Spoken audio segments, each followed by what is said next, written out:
But first, there's this. The Pentagon sending a second aircraft carrier to the Middle East as President Trump keeps the pressure on Iran to make a deal on its nuclear weapons program and its ballistic missiles. Here's the president yesterday. Watch. We have to make a deal. Otherwise, it's going to be very traumatic. Very traumatic. I don't want that to happen, but we have to make a deal. They should have made a deal the first time, and they got Midnight Hammer instead.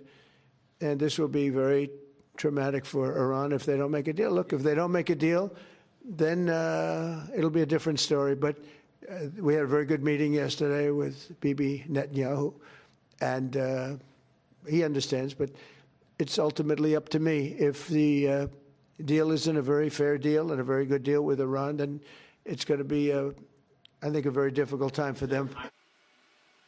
President Trump met with the Israeli Prime Minister Netanyahu on Wednesday, who stressed Israel's security needs and pushed to disable Tehran's ballistic missile program. The president reportedly telling Netanyahu that the U.S. prefers diplomacy and making a deal.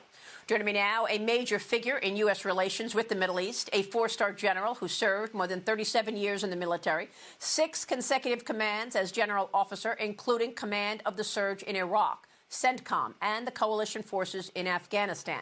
Former CIA Director David Petraeus is with us right now. General, it's wonderful to have you here this morning. Thank you so much for joining us. Good to be with you, Maria.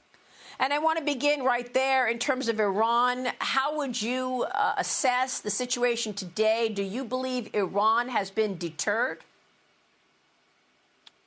Well, the big question is whether or not Iran is willing to make some compromises on its very hardline stance on its nuclear program, and also whether there can be introduction, as you mentioned, Prime Minister Netanyahu urging President Trump to add discussions of the Iran missile program as well.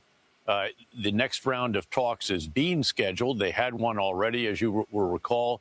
No breakthroughs there.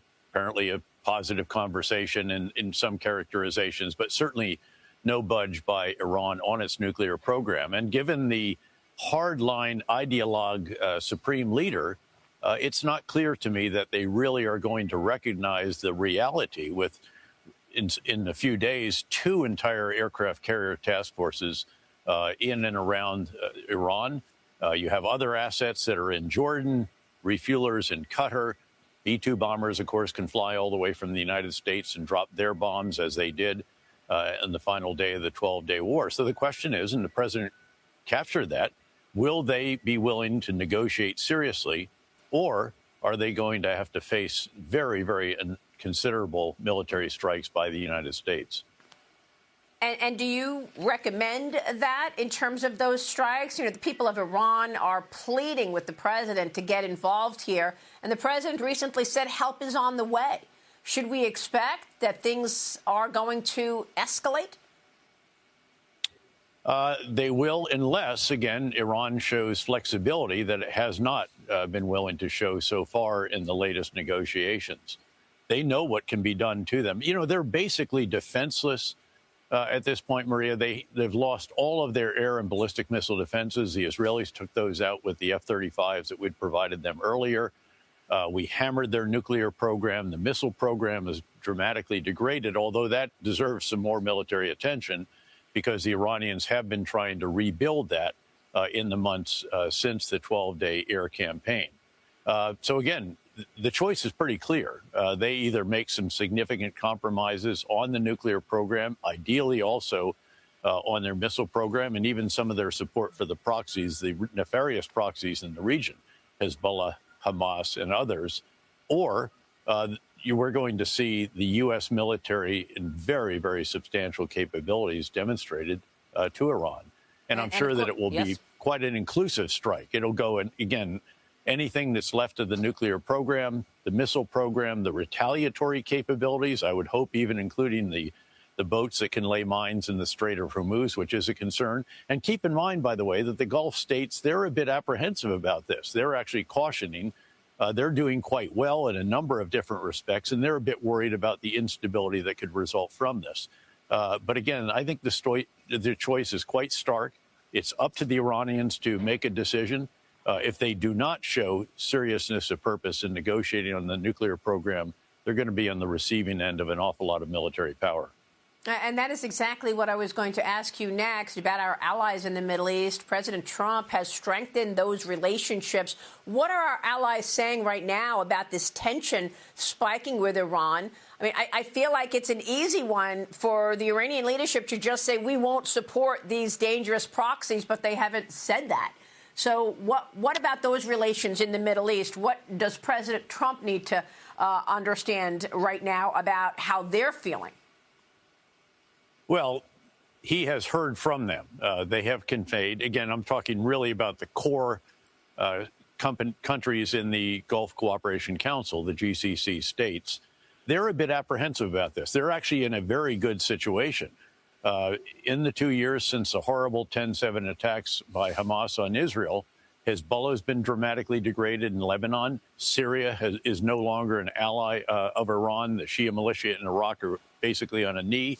And the capabilities of Iran have been dramatically degraded. So they're actually in a pretty good place. They're a bit uncertain about what might happen if there is substantial strikes and there is unrest within Iran. We've seen that before in the region, in a number of different countries, of course. So there's a bit of caution on their part. And that negotiation, that discussion, I'm sure will continue as the U.S. figures out what the overall options are and what is the absolute red line for Iran relative to its nuclear program and the missile program. And, of course, President Trump has shown incredible leadership in terms of peace with the Abraham Accords. He was close to getting the Saudis to join the Abraham Accords. But, General, if you were advising the president today, broaden out for us, what would you say is the single biggest threat to America's national security in this year and the coming years? Well, I think it has to be all China all the time. China is a possible adversary. It's certainly a very, very severe competitor right now in the global economy.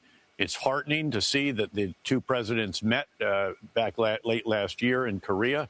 It's good to see that there are additional meetings scheduled for this year, the first one coming up in April. But at the end of the day, there are real structural differences here. Deterrence in the Indo-Pacific really is the major mission of the U.S. military, noting that, yes, the administration has added new emphasis to securing our borders, activities in the Western Hemisphere, and so forth. But at the end of the day, it really is the U.S. and Western allies and partners' relationship with China that is the biggest plate in the tent, if you want to use the metaphorical image of the United States as the guy in the circus who's keeping a lot of plates spinning. And the plates represent threats, challenges, issues that we have to try to resolve if we can, or deal with if ultimate resolution is not possible. And we have allies and partners to help do that, many of them right here at Munich right now, and that extends far beyond just the European countries of NATO and Canada. Then, obviously, the concern is what Russia is doing in Ukraine. In many respects, Ukraine is fighting our collective war for us. The principal adversary, far and away, of course, in the European continent, is Russia and what they're trying to do to Ukraine, trying to essentially to subjugate them. The negotiations have been ongoing. There's been no serious indication that the Russians are really seriously negotiating, whereas the Ukrainians have shown a degree of flexibility that is almost surprising.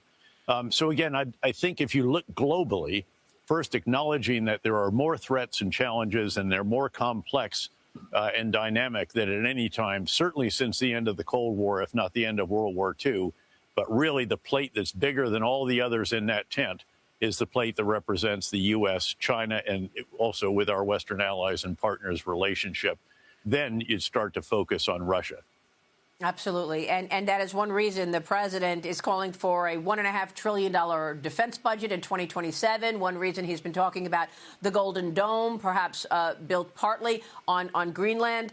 You know, the president has made a point to pressure the defense contractors to build more and build faster so that we are ready should a major issue with communist China arise. How close would you say China is to moving on Taiwan? And what would that look like, sir?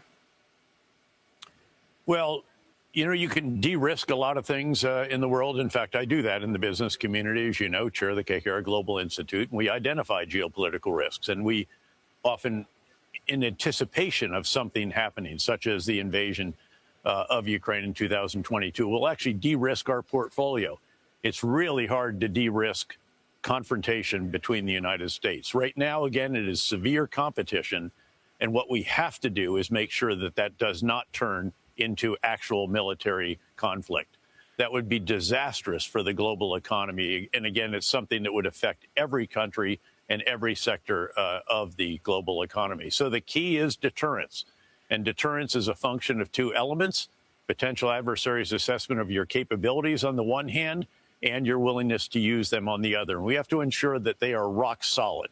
They have to be very clear about what we might do in the event of some kind of military action without being needlessly provocative. We don't want to do that. We want to have a solid relationship, even noting, again, how severe the competition is between us in a variety of different spheres, economics principally among them right now.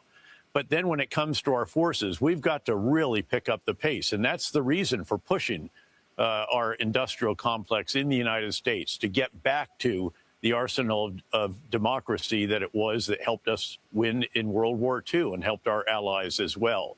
It's got to be much more responsive. I wish DOGE had actually focused on the military procurement system and figured out how to blow it up and start over, because it is not as responsive as it needs to be, especially at a time when defense innovation is so extraordinary. I just got back from Ukraine on Sunday afternoon after my 9th trip there since the invasion of 2022. And the innovation that's taking place there is literally breathtaking. It's all about unmanned systems and systems of systems, even the software and the hardware to pull it all together. We need to be learning from that much more rapidly than we are. And our industries need to be learning that as well. Finally, the Ukrainians are actually going to be able to export some of what they're doing. By the way, they're going to produce 7 million drones this year alone. Wow. Think about that. And that's not just in the air. And it's not just short-range suicide. It's long-range. It's maritime drones. How did a country that has no navy, Ukraine, sink well over 1/3 of the Russian Black Sea fleet? Aerial drones that find the Russian ships, maritime drones that sink them. And the Russian ships are now all tied up. Those that are left are all tied up inside a port as far from Ukraine as they can get in southeast part of the Black Sea. So again, this is the future of warfare. Increasingly, there's already autonomy starting to be used there as well, where if the command and control link with an aerial drone is broken, it can finish the mission on its own, given the computing power that it has on board and the algorithm that has been established for it. And again, we have got to be learning much more rapidly than we are. We see the kind of effort in the Pentagon from the top there through the service secretaries and chiefs of the services. They're pushing very, very hard. They know this needs to be done, but we've got to get quicker about the military-industrial congressional complex, which often has a vested interest in getting more of the legacy systems rather than the cutting-edge systems. Ukraine has a system right